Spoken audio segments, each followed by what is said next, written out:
நேரமாச்சு. நாங்கள் போயிட்டு வருகிறோம். சரி சரி, கவனமா போயிட்டு வாருங்க. சரி. ராணி, ஓடி வந்து தோட்டத்தை பாருங்கள். சரி. ஆமா, இந்த தங்க சிவலிங்கம் இந்த தோட்டத்துக்கு எப்படி வந்தது? இது எப்படி நடந்தது? எங்களுக்கு தெரியாது தாத்தா என்ற. சரி, இந்த தங்க சிவலிங்கம் இங்கேயே இருக்கட்டும். தங்க சிவலிங்கத்தை நீங்கள் 2 பேரும் கவனமாக பார்த்துக் கொள்ளுங்கள். சரி தாத்தா. நம சிவாய. எனக்கு தூக்கம் வருகிறது, நான் தூங்க போறேன். ஏய் லூசு, கொஞ்சமாச்சு சாப்பிட்டு போடி.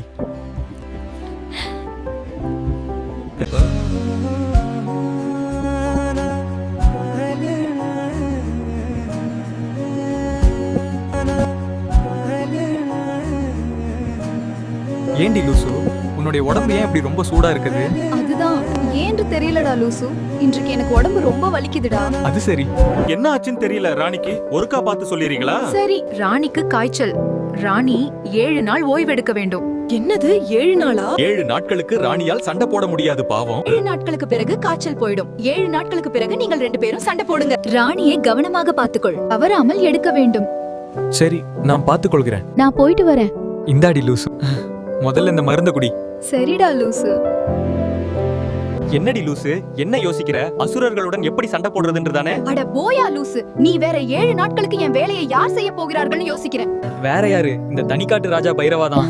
என்னது நீயா? ஆமா, நானே தான். இந்த 7 நாளைக்கு இந்த தனிக்காட்டு ராஜா பைரவா யாருன்னு பார்க்க தானே போற. பாக்குறேன். நீ எதையும் யோசிக்காதே, சரியா? நான் என்றென்றும் உன்னுடன் இருப்பேன். நானும் தாண்டா. ராக்கிக்கு என்ன நடந்தது? இதுதான் நடந்தது. ஓஹோ, அந்த பலி ஆடுவா? இருக்கட்டும், நாங்கள் பார்த்துக் கொள்கிறோம். நான் சொல்வது சரிதானே நீலாம்பரி? நீங்க சொல்வது சரிதான் என் ராஜா. என்னது இவங்களா? இவங்க எப்படி இங்க? இவள்தான் என் காதலி நீலாம்பரி. நீங்கள் கவலைப்பட வேண்டாம், நாங்கள் அந்த பலியாட்டை பார்த்துக் கொள்கிறோம், சரியா?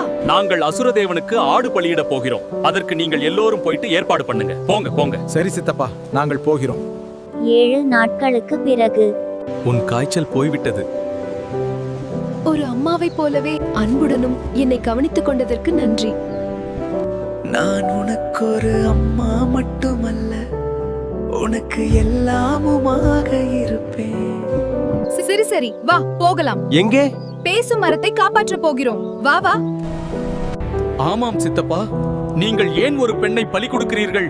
அந்த அசுரதேவனுக்கு ஒரு அழகான சின்ன தங்கத்தீவு இருந்தது. மாயமாக அந்த தங்கத்தீவு கடல் உள்ளே போய்விட்டது. அப்ப நான் யோசித்தேன், அந்த தங்கத்தீவை நானே உருவாக்கினால் என்ன என்று. நாங்கள் இருவரும் போயிட்டு அசுரதேவனிடம் தங்கத்தை உருவாக்க எங்களுக்கு சக்தி கொடுங்கள் என்று கேட்டோம். அதற்கு அசுரதேவா எங்களிடம் ஒரு 21 வயது பெண்ணை எனக்கு பலி கொடு என்று கேட்டார். அதற்கு நாங்கள் இருவரும் சரி என்றோம். அந்த தங்கத்தை உருவாக்கும் சக்திக்காக தான் ஒரு 21 வயது பெண்ணை பலி கொடுக்க போகிறோம். சரி, வா போகலாம்.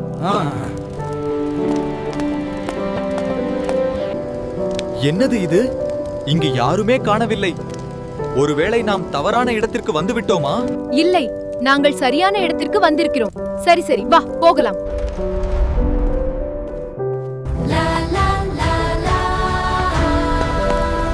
அடடே, நீங்களா? வாங்க. நீங்கள் வருகிறீர்கள் என்று எங்களுக்கு ஏற்கனவே தெரியும். எப்படி? நாங்கள் தான் அந்த தங்க சிவலிங்கத்தை உருவாக்கியவர்கள். முன் ஒரு காலத்தில் ஒரு அழகான சின்ன தங்க தீவு இருந்தது. அந்த தங்க தீவில் ஒரு ராஜா, ஒரு ராணி, ஒரு கெட்ட இளவரசன். சின்ன தங்க தேவதைகள், தங்க மிருகங்கள் இருந்தார்கள். ஒரு நாள் அந்த கெட்ட இளவரசன் அந்த கெட்ட மந்திரவாதி ராஜை கூட்டிக் கொண்டு வந்தான். தங்க தீவுக்கு வந்து தங்க தீவை பார்த்தவுடன் அந்த கெட்ட மந்திரவாதி ராஜ்க்கு ஆசை வந்தது. அப்போது மந்திரவாதி ராஜ் இளவரசரிடம், எனக்கு இந்த தங்க தீவு வேண்டும், இந்த தங்க தீவை நீ எனக்கு கொடுத்தால் நான் உனக்கு மிகுந்த சக்தியை கொடுக்கிறேன் என்று கேட்டான். அதற்கு இளவரசன் அதிர்ச்சியுடன், அப்படியா என்று கேட்டான். அதற்கு மந்திரவாதி ராஜ் புன்னகையுடன், ஆமாம், நான் உன்னை கடவுளாக மாற்ற முடியும் என்றான். அதற்கு இளவரசன் அதிர்ச்சியுடன், என்னது, நான் கடவுளா? உண்மையாவா நீங்கள் சொல்கிறீர்கள் என்றான். அதற்கு மந்திரவாதிராஜ் புன்னகையுடன், ஆமாம், என்ன சம்மதமா என்று கேட்டான். அதற்கு இளவரசன் மகிழ்ச்சியுடன், சரியென்று சொல்றான். நாளை என் முடிசூட்டு விழா, நீங்கள் வாருங்கள் என்றான். அதற்கு மந்திரவாதிராஜ், கண்டிப்பாக வருகிறேன் சரியென்று போகிறான். அடுத்த நாள் முடிசூட்டு விழாவிற்கு அனைவரும் வருகிறார்கள். மந்திரவாதிராஜ் காதலியுடன் வருகிறான். ராஜா இளவரசருக்கு அடுத்த ராஜாவாக முடிசூட்டினார். முடிசூட்டிய பிறகு ஒவ்வொருவரும் புதிய ராஜாவுக்கு பரிசு கொடுக்கிறார்கள். அப்போ நாங்கள் 2 பேரும் அழகான ஒரு தங்க சிவலிங்கத்தை பரிசாக கொடுத்தோம். அந்த கெட்ட புதிய ராஜாவுக்கு அந்த பரிசு பிடிக்கவில்லை. எனக்கு இந்த பரிசு பிடிக்கவில்லை என்று அந்த தங்க சிவலிங்கத்தை காலால் உதைத்தான். அப்போது அனைவரும் மிகவும் கோபத்துடன் பார்த்தனர். முன்னாள் ராஜா மிகவும் கோபத்துடன் வந்து புதிய ராஜாவை அடித்தார். நீ என் மகனே இல்லை, இப்போது இந்த தீவை விட்டு வெளியே போடா என்றார். அதற்கு கெட்ட புதிய ராஜா வில்லத்தனமான சிரிப்புடன், நான் ஏன் போக வேண்டும்? இப்போது நான் தான் இந்த தங்க தீவின் ராஜா. இந்த தீவை விட்டு வெளியே போக வேண்டியது நீங்கள்தான் என்ற கெட்ட மந்திரவாதி ராஜை அழைத்து அனைவரையும் சிறைக்குள் அடைத்து விடு என்று சொல்றான். அதற்கு கெட்ட மந்திரவாதி ராஜ் வில்லத்தனமான சிரிப்புடன், அப்படியே ஆகட்டும் ராஜா என்று, அசுரர்களே வாருங்கள், வந்து அனைவரையும் பிடியுங்கள் என்றான். நிறைய அசுரர்கள் ஓடி வருகிறார்கள். பிடிப்பதற்காக எல்லோரும் ஓடுகிறார்கள். முன்னாள் ராஜா புதிய ராஜாவுடன் சண்டையிடுகிறார். அசுரர்கள் ஓடி வருகிறார்கள். ராணியை பிடிப்பதற்காக ராணி ஓடிப்போய் எங்களை காப்பாற்றுங்கள் மகாதேவா என்று அந்த தங்க சிவலிங்கத்தை கட்டி பிடித்து கொண்டாள். அந்த தங்க சிவலிங்கத்தை கட்டி பிடிச்சவுடன் ஒரு ஒளி வந்தது. ராஜாவும் ராணியும் இங்கிருந்து வேறொரு இடத்திற்கு சென்றார்கள். இங்கே எங்களை பிடித்து தங்க கூண்டுக்கு உள்ளே அடைத்து விட்டார்கள். அங்கே ராஜாவும் ராணியும் கண்களை திறந்து பார்த்தார்கள். பார்த்து இப்போது எங்கே இருக்கிறோம் என்று கேட்டார்கள். அதற்கு அந்த தங்க சிவலிங்கம் அவர்களிடம், நீங்கள் பழைய அசுர கோட்டைக்குள் இருக்கிறீர்கள், இப்போது இங்கே யாரும் இல்லை, பயப்பட வேண்டாம் என்றது. அதற்கு ராஜாவும் ராணியும் ஆனந்த கண்ணீருடன் மகிழ்ச்சியுடன், மிக்க நன்றி என் அப்பனே என்று அந்த தங்க சிவலிங்கத்தை கட்டிப்பிடிக்கிறார்கள். அதற்கு தங்க சிவலிங்கம் அவர்களிடம், நீங்கள் சிறிது காலம் இங்கேயே இருங்கள், மற்ற அனைத்தையும் நாங்கள் பார்த்து கொள்கிறோம் என்று கால பைரவரையும் கால பைரவியையும் அழைத்து நாங்கள் அனுப்புகிறோம், உங்களை 2 பேரையும் உலகிற்கு போயிட்டு வேலையை முடித்துவிட்டு வாருங்கள், சரியா என்றது. அதற்கு கால பைரவரும் கால பைரவியும் சரியென்று போகிறார்கள். இங்கே நாங்கள் 2 பேருமே ஒரு கனவு கண்டோம். அந்த கனவில் ராஜாவும் ராணியும் வந்து உங்கள் இருவரையும் பற்றி எங்களிடம் சொன்னார்கள் மற்றும் சிறிது காலம் காத்திருக்கவும் என்று சொன்னார்கள். அதற்கு நாங்கள் 2 பேரும் சரியென்று, அப்படியே ஆகட்டும் ராஜா ராணி என்று சொன்னோம். இதுதான் நடந்தது. சரி, அந்த கெட்ட ராஜாவுக்கு என்ன ஆனது? அதுவா? ராஜாவும் ராணியும் போன பிறகு அந்த தங்க தீவு கடல் உள்ளே போய்விட்டது.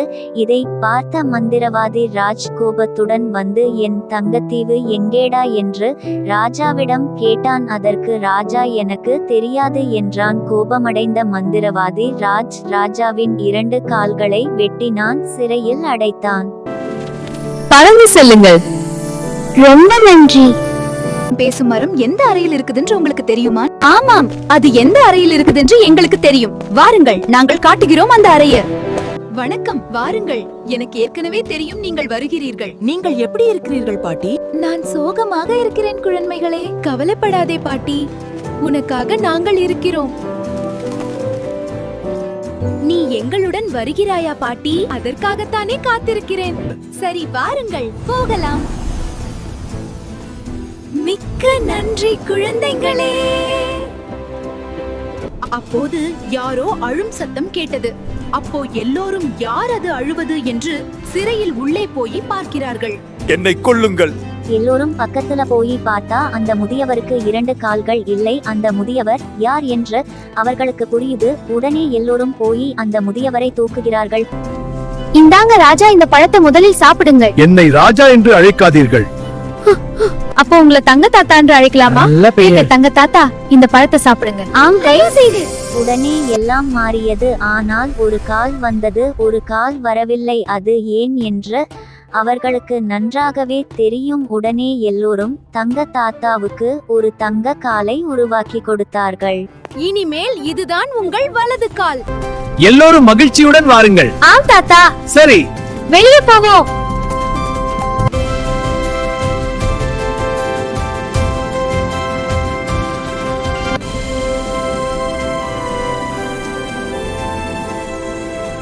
என் அம்மாவும் அப்பாவும் எங்கே? ராஜாவும் ராணியும் அந்த தங்க சிவலிங்கம் உள்ளே இருக்கிறார்கள். நீங்கள் போய் அழைக்க அவர்கள் வருவார்கள். சரி. என்னை மன்னிச்சிடுங்க அம்மாவும் அப்பாவும், தயவு செய்து வாருங்கள். என்னை மன்னிச்சிடுங்க. நீ மன்னிப்பு கேட்க வேண்டியது எங்களிடம் இல்லை, என் அப்பன் ஈசனிடம். என்னை மன்னிச்சிடுங்க ஈசனே. பரவாயில்லை மகனே. நன்றி ஈசனே. இந்த புதிய வாழ்க்கையை கொடுத்ததற்கு மிக்க நன்றி. என்ன தாத்தா, நீங்க எழும்புங்க. நீங்க போய் எங்க கால்ல விழுந்துகிட்டு நீங்கள் தான் இந்த புதிய வாழ்க்கையை எனக்கு கொடுத்தீர்கள். நீங்கள் இருவரும் என் அப்பா அம்மா. இனிமேல் நான் உங்கள் சேவகன். அது சரி, நீங்கள் இருவரும் எப்படி சிவலிங்கத்தின் உள்ளே போனீங்கன்? நாங்கள் இருவரும் என ப்ளீஸ்னிடம் கேட்டோம். எங்கள் இருவருக்கும் ஒரே ஒரு ஆசை. என் அப்பன் என்ன ஆசை என்று கேட்டார். அதற்கு நாங்கள் இருவரும் எப்போதும் உங்களுடன் இருக்க வேண்டும் என்று கேட்டோம். அதற்கு என் அப்பன் சிரிப்புடன் சரி உள்ளே வாருங்கள் என்றார். அன்று முதல் இன்று வரை நாங்கள் இருவரும் இந்த தங்க சிவலிங்கம் உள்ளே இருக்கிறோம். இந்த தங்க சிவலிங்கம் இந்த தோட்டத்துக்கு எப்படி வந்தது என்பது இப்போது புரிகிறது. ஆமாம், அது நாங்கள் தான் இந்த தோட்டத்துல தங்க சிவலிங்கம் வைத்தோம். நாங்கள் உங்களுக்கு சில முக்கியமான விஷயங்களை சொல்ல போகிறோம். என்ன விஷயம்? நீலாம்பரி, என்ன? நீ போய் உன்னுடைய அந்த பலியாட்டை கூட்டிக் கொண்டு வா. சரி, போகிறேன். ஏன் எங்களை எல்லோரையும் அழைத்தீர்கள் ராணி? நீங்கள் எல்லோரும் நாளை வரை இங்கேயே இருக்க வேண்டும். இந்த தீவை விட்டு வெளியே போகாதீர்கள். ஏனென்றால் இன்று இரவு நாங்கள் இருவரும் அந்த கெட்ட மந்திரவாதி ராணுடைய கதையை முடிக்க போகிறோம். ஒருவேளை உங்களுக்கு அந்த கெட்ட மந்திரவாதி ராவினால் ஆபத்து வரலாம். தயவு செய்தானவரும் இந்த தீ விட்டு வெளியே போக வேண்டாம். சரியா? சரி ராணி. இந்த தனிக்காட்டு ராணினுடைய ஆடு புலி ஆட்டம் ஆரம்பம். இந்த தனிக்காட்டு ராணி பைரவிக்கு என்னுடைய முன்கூட்டியே இனிய பிறந்தநாள் வாழ்த்துக்கள். மிக்க நன்றி அம்மா. என்ன தனிக்காட்டு ராணி, நாளை உன்னுடைய பிறந்த நாளுக்காக முன்கூட்டியே ஏற்பாடுகள் நடக்கிறது போல. ஆமாமா. இன்று இரவு 12 மணிக்கு உனக்காக ஒரு இன்பமான அதிர்ச்சி காத்திருக்கு. வா போகலாம். சரி அம்மா. 2 புலிகள் ஆடாக மாறி வேட்டைக்கு போகின்றன. எங்கே என் இன்பமான அதிர்ச்சி அம்மா? அங்கே பார்.